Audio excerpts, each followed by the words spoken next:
Today, we're diving into the story of the S7 Elephant, a keyboard that paved the way for Jackie Design's success. The Elephant is not just a keyboard, it's become a design icon. From its clean aesthetics to its unique layout, the Elephant broke barriers in the custom keyboard world. But here's the twist. It started as a flop, only to become a coveted collector's item. Stick around because I've got the inside story from Jackie himself, underdog beginnings to lessons for anyone curious about being a mechanical keyboard designer. Let's get started.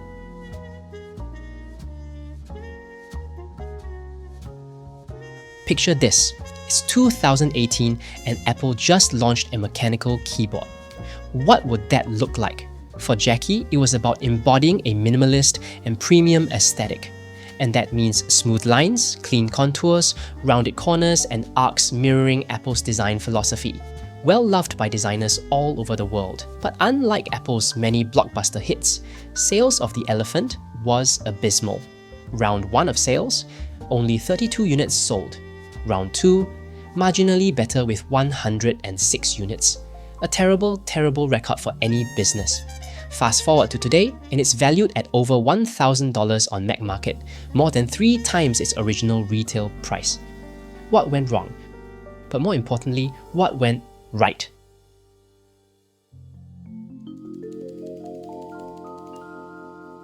The S7 Elephant was Jackie Design's debut keyboard, a bold introduction to the custom keyboard world. It is simplicity at its finest. Thick bezels, clean lines, and a chamfered wrist landing for added comfort. Its matte silver anodized finish is reminiscent of modern MacBooks. But that's not all. It draws inspiration from the Macintosh keyboards of the 80s, proving that timeless design never goes out of style. But its facade wasn't its only selling point. The Elephant features a unique 70% layout. However, unlike typical FRL 70% where navigation keys are kept, the Elephant possesses a 65% main body with 5 macro keys on the left for adding custom functionality. This design choice was not spontaneous. Jackie felt these will be particularly useful for users who rely heavily on shortcuts without sacrificing compactness. Moreover, to maintain overall harmony, such a 70% layout is more symmetrical, adding to a unified visual. Besides its utility, the macro column is also a great spot to showcase artisan keycaps for those with small collections. For those who don't need dedicated navigation keys, present in many FRL 70% out there, this layout strikes the right balance between form and function. By the way, I'll be diving into the fascinating stories behind these artisan keycaps in an upcoming video. So, subscribe and stay tuned. An unremarkable feature that sets the Elephant apart from Jackie's later keyboards was this lone customizable RGB accent nestled in the top left corner of the Elephant. However, its use is largely limited. Other than changing hue and saturation, it doesn't really do much else. Unsurprisingly, when asked about this incongruous light, Jackie admitted it was added on impulse. Regardless, this marks the first and last RGB that Jackie will implement, opting for minimalist designs in his subsequent creations. He definitely saw the RGB as a distraction from the keyboard's overall cohesive aesthetic. Be that as it may, while it didn't offer much practicality, I felt it added a splash of personality. Here's where the Elephant truly shines. Endless styling possibilities. The matte silver chassis pairs effortlessly with vibrant colours. Here, I've got splashes of fun colours in front and silvery goodness as a clean background. Neutral tones don't look too bad either, though not as striking as vibrant ones. Whether you're going for a bold, colourful setup or a clean, minimalist vibe, the Elephant adapts beautifully. This versatility is why it fits seamlessly into any keyboard collection, whether it's your first custom or your 10th. Out of the box, the Elephant offered standard foam kits for tuning. No PE foam here, as that trend hadn't hit yet until 2 years later. The classic top mount design eliminated hotspots, and the plate foam installed removed any remaining reverberation, delivering a clear, deep sound profile. My soldered vintage blacks in the Elephant added a satisfying, almost addictive thok.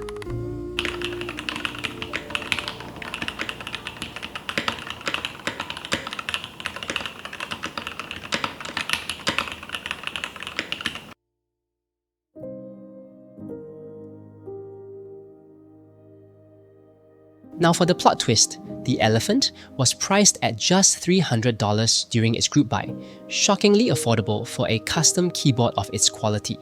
For context, keyboards in the same era, like the Rama M65, cost $420. The Class 65 between $320 and $370. But here's the tragedy. Despite its competitive pricing, the Elephant struggled to sell. Just 32 units sold in total. With that number, I'm surprised that Jackie hasn't given up. I certainly would have. But according to him, that number meant so much more. It meant that 32 people recognized his efforts and trusted him enough to pay up. His exact words when describing this experience: "Even now, I still remember the excitement and joy of that moment. It was truly a unique experience." Round 2 improved slightly with 106 orders, as more people expressed interest after news got around. Jackie even raised the price to $350 in the second round, just to make up for some losses. Raising prices wasn't a simple choice. It meant more responsibility for Jackie. And I quote, "I personally oversaw every step of the production process. I was at the factory almost daily, monitoring progress because with such small batch orders and lower pricing, the factory would not prioritize us. Therefore, I had to rely on myself to supervise everything, from production checks to surface finishing to final shipment. Almost all the labor costs during this process were borne by me alone, but because of this, I was able to control quality, manage costs, and ensure the final product met expectations." You know what's the real kicker? The aftermarket told a totally different story. Over time, the Elephant's value soared to over $1,000. This iconic keyboard became a collector's item, cementing its status as a symbol of Jackie Design's early brilliance. Sadly, Jackie didn't get to enjoy any of these profits. Cheap prices may be good for buyers, but it's just not worth the effort for the creator. When asked about a round 3, Jackie teased that, and it's a really big if. If there is an R3, I want it to introduce changes and evolve with the times with new ideas and designs. While he hasn't ruled it out entirely, don't hold your breath. Unless, of course, enough people spam him with requests. Having reviewed over 100 keyboards to date, I've always wanted to ask keyboard designers 2 questions. 1. How did you feel about your creation? And 2. Are there any regrets? To the latter, Jackie summarized it all into one word: marketing. After all, it's not about convincing people that they want your product. It's about showing them why they already do. To the former, he said, "The S7 Elephant is a very special product to me. Not only was it my first keyboard, but it was also my entry point into the industry. Although its launch was not particularly smooth, I have never regretted releasing it. If I had to sum up my feelings, pride far outweighs any regrets. The Elephant gave me my first group of supporters and made me seriously consider how to turn my passion into a career. Even though it went through setbacks, it influenced my later designs, such as the Piggy and Hippo TKL. Their aesthetic and design philosophies were inspired by the lessons I learned from the Elephant." If you enjoyed this deep dive, be sure to subscribe for more custom keyboard content. Alright, I'm done. See ya.